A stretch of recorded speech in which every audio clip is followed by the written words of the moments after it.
Hello friends, welcome back to JC vlogs. എല്ലാവർക്കും വിക്രമിൻ്റെയും വേദയുടെയും മറ്റൊരു അടിപൊളി എപ്പിസോഡിൻ്റെ പ്രോമോ റിവ്യൂയിലേക്ക് സ്വാഗതം. ഇന്നത്തെ പ്രോമോ എടുത്തെടുക്കുന്നത് കാണിക്കുന്നത് ഹോസ്പിറ്റലിലെ വിക്രമിനെ പരിശോധിക്കാനായിട്ട് ഇപ്പോൾ ഒരു നേഴ്സ് വന്നിരിക്കുകയാണ്. നേഴ്സ് പോയതിനു ശേഷം വിക്രം രാധയോടായിട്ട് ചോദിക്കുകയാണ്, രാധേ, എനിക്ക് ഇങ്ങനെ ഒരു ആക്സിഡൻ്റ് ആയ സംഭവം നീ വീട്ടിൽ അറിയിച്ചായിരുന്നു എന്ന് ചോദിക്കുകയാണ്. അപ്പോൾ രാധ, ഇല്ല, ഞാൻ അറിയിച്ചില്ല എന്ന് പറയാൻ കേട്ടോ. എന്താ നീ അറിയിക്കാതിരുന്നത്? അവരെ എത്രയും പെട്ടെന്ന് വിവരം അറിയിക്കണം. അവിടെ വീട്ടിലൊരു പരിപാടി നടക്കാൻ, ഫംഗ്ഷൻ നടക്കാൻ പോകണമെന്ന് നിനക്കറിയില്ലേ? എല്ലാവരും കല്യാണത്തിനുള്ള തയ്യാറെടുപ്പിലായിരിക്കും. ഈ ഒരു വിവരം അറിഞ്ഞു കഴിഞ്ഞാൽ എല്ലാവരും ആ ഒരു പ്രോഗ്രാം ക്യാൻസൽ ചെയ്യും. അപ്പോൾ നീ എന്തായാലും ആ വിവരം പെട്ടെന്ന് അവരെ അറിയിക്കുകയെന്ന് പറയണം. അവരില്ലെങ്കിൽ എന്നെ തെറ്റിദ്ധരിക്കും. കാരണം ഈ ഒരു വിവാഹത്തെ പേടിച്ചിട്ട് ഞാൻ എവിടേക്കെങ്കിലും ഒളിച്ചുകൂടി നേരെ കരുതുള്ളൂ എന്ന് പറയാണ്. പക്ഷേ രാധ പറയണം, ഇല്ല, അതൊക്കെ നമുക്ക് എന്തെങ്കിലും പറഞ്ഞ് സമ്മതിപ്പിച്ചോളാം, ഞാൻ പറഞ്ഞോളാം, നിങ്ങളുടെ അപകടമായിട്ട് പിന്നീട് കടന്നാണെന്നൊക്കെ അവർ മനസ്സിലാക്കിക്കോളും. ഇപ്പോൾ ഒന്നും പറയാൻ പോകണ്ട, എല്ലാം ശരിയാകും, നീ ഇപ്പോൾ ആദ്യം റെസ്റ്റ് എടുക്കുമെന്ന് പറഞ്ഞിട്ട് രാധ ഇങ്ങനെ തട്ടിക്കളിക്കുകയാണ് കേട്ടോ. പിന്നീട് രാജ ചോദിക്കുകയാണ്, അല്ല, അപ്പോൾ നീ പറഞ്ഞതൊക്കെ നുണയായിരുന്നൂല്ലേ? അന്ന് എന്നോട് പറഞ്ഞു വേദി ഭയങ്കര ഇഷ്ടമാണ്, അവിടെയാണ് കല്യാണം കഴിക്കാൻ പോകുന്നതൊക്കെ. അപ്പോൾ ഇപ്പം എന്താണ് ഒഴിഞ്ഞു മാറാൻ ശ്രമിക്കുന്നതെന്ന് ചോദിക്കുമ്പോൾ വിക്രം ചിരിക്കുകയാണ് കേട്ടോ. അപ്പോൾ രാധ പറയാണ്, ശരി, കുഴപ്പമില്ല, ഏതാണെങ്കിലും ദൈവത്തിനും നിങ്ങൾ രണ്ടാളും ഒന്നു ചേരുന്നത് ഇഷ്ടമില്ല തോന്നുന്നു, അതുകൊണ്ടാണല്ലോ ഇതിലേക്ക് സംഭവിച്ചതെന്ന് പറയുന്നുണ്ട് കേട്ടോ രാധ. ശേഷം രാധ റൂമിൻ്റെ വെളിയിലേക്ക് പോവുകയാണ്. ആ ഒരു ടൈമിൽ അങ്ങോട്ട് ജീനി വരികയാണ്. ജീനി വന്നിട്ട് രാധയോടായിട്ട് പറയാണ്, രാധേ, എന്താണ് ഇത്ര നേരമായിട്ട് അവരുടെ വീട്ടിലൊന്നും വിവരം അറിയിക്കാത്തത്? നമുക്ക് എത്രയും പെട്ടെന്ന് അവരുടെ വിവരം അറിയിക്കാം, അതല്ലേ ശരി, വേദയെ പെട്ടെന്ന് തന്നെ അറിയിക്കണമല്ലോ നമുക്കെന്ന് പറഞ്ഞിട്ട് ജീനി പറയുന്നുണ്ട്. അപ്പോൾ രാധ അവളോട് ദേഷ്യപ്പെടുകയാണ്, നീ എന്താ ഇങ്ങനെ പറയുന്നത്? നിനക്കറിയുന്ന കാര്യം തന്നെയല്ലേ നാളെ അവർ രണ്ടാളും തമ്മിലുള്ള വിവാഹം നടത്തുന്നതിൽ തീരുമാനിച്ചിരിക്കുകയാണെന്ന്.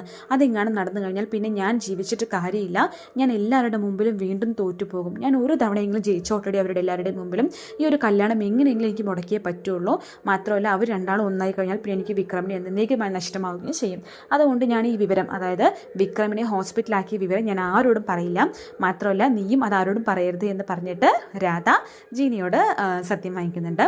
പിന്നീട് പ്രോമോയിൽ കാണിക്കുന്നത് നമ്മുടെ നന്ദിനി വേദിയിട്ട് കളയെ കൊണ്ടിരിക്കുകയാണ് കേട്ടോ. വേദിയോട് പറയാണ്, എന്താ വേദി, നിൻ്റെ കാര്യമല്ല, എനിക്ക് വളരെയധികം സങ്കടവും ചിരിയൊക്കെ ഒരുമിച്ചിട്ടാണ് വരുന്നത്. നാളെ എന്ത് ചെയ്യും നീ? എല്ലാവരുടെ മുമ്പിലും തലതാഴ്ത്തി നിൽക്കുന്നതിനെ കാണാൻ എനിക്ക് സങ്കടമാവണു. എന്ത് വിശ്വസിച്ചാൽ നീ കല്യാണ മണ്ഡപത്തിലേക്ക് പോകുന്നു എന്നൊക്കെ പറഞ്ഞിട്ട് ഇങ്ങനെ നന്ദിനി കളിയാക്കുകയാണ്. അപ്പോൾ വേദിക്ക് അത് കേൾക്കുമ്പോൾ ശരിക്കും മനസ്സിൽ സങ്കടമൊക്കെ ഉണ്ട്. അതായത് വിക്രം വരുമോ ഇല്ലയോ എന്ന് അവൾക്കും ഇപ്പോൾ ടെൻഷനായി തുടങ്ങിയിരിക്കുകയാണ്. പിന്നെ നമ്മുടെ നന്ദിന് മുമ്പിൽ വിട്ടുകൊടുക്കാൻ പറ്റില്ലല്ലോ. അപ്പോൾ നന്ദിനിക്ക് മുമ്പിൽ വളരെയധികം കോൺഫിഡൻ്റ് ആയിട്ട് തന്നെ വേദ സംസാരിക്കുകയാണ്. എന്താ നന്ദിനി അടുത്തേക്ക് ഈ സംശയം? എന്തായാലും വിക്രം വരും. നന്ദിനിക്ക് അതിലെന്തെങ്കിലും ഡൗട്ട് ഉണ്ടോ? ഒന്ന് ആലോചിച്ച് നോക്കിക്കേ. അച്ഛമ്മയും അമ്മയും പറഞ്ഞു കഴിഞ്ഞാൽ പിന്നെ വിക്രം എന്ന് മാറുന്നു തോന്നുന്നുണ്ടോ? നമ്മളെ കുടുംബക്കാരെ സങ്കടപ്പെടുത്തിയിട്ട് എന്തായാലും വിക്രം ഒരു തീരുമാനം എടുക്കില്ല. എന്നോട് എന്തായാലും ദേഷ്യവും വെറുപ്പൊക്കെ ഉണ്ടെങ്കിലും ഇവർക്ക് വേണ്ടിയെങ്കിലും വിക്രം എന്തായാലും മണ്ഡപത്തിലേക്ക് വന്നിരിക്കുമെന്ന് പറയാണ്. അതുമാത്രമല്ല, എൻ്റെ വിവാഹം കഴിഞ്ഞാൽ പിന്നെ പറയണ്ടല്ലോ, വിക്രം പൂർണ്ണമായിട്ട് എൻ്റേത് മാത്രമാകും. ഞാൻ പറയുന്നതെല്ലാം കേൾക്കുകയും ചെയ്യും. പിന്നെ വേറൊരു ഓപ്ഷൻ ഇല്ലല്ലോ വിക്രം. അതുകൊണ്ട് തന്നെ എൻ്റെ കാൽ കീഴിലായിരിക്കും വിക്രം. പിന്നെ ഈ വീട്ടിലെ എല്ലാവരെയും ഭരിക്കാൻ പോകുന്നു, ഈ വീട്ടിലെ എല്ലാവർക്കും കാര്യം ഞാനായിരിക്കും എന്നൊക്കെ പറഞ്ഞിട്ട് വേദ ഇങ്ങനെ നന്ദിനെ ചൊടികയറ്റുകയാണ് കേട്ടോ. അത് കേട്ടത് എനിക്ക് വളരെയധികം ടെൻഷനായി. ഇനി ഇങ്ങനെ അവൻ വരുമോ? വന്നു കഴിഞ്ഞാൽ ഇവൾ പറഞ്ഞതൊക്കെ നടക്കുമല്ലോ, എങ്ങനെയെങ്കിലും വരാതിരിക്കണം എന്ന് പറഞ്ഞിട്ട് മനസ്സിലിങ്ങനെ പ്രാഗാണ്. അപ്പോൾ ഇവളിങ്ങനെ പ്രാകുന്നത് നമ്മുടെ വേദ ഒളിഞ്ഞു നിന്ന് ഇങ്ങനെ കാണുന്നുണ്ട് കേട്ടോ. മനസ്സിൽ പ്രാകുന്നത് ഇങ്ങനെ നോക്കി കാണാൻ, കളിയാക്കുന്ന പോലെ നോക്കി കാണിക്കുന്നുണ്ട് പ്രോമോയിൽ. താങ്ക്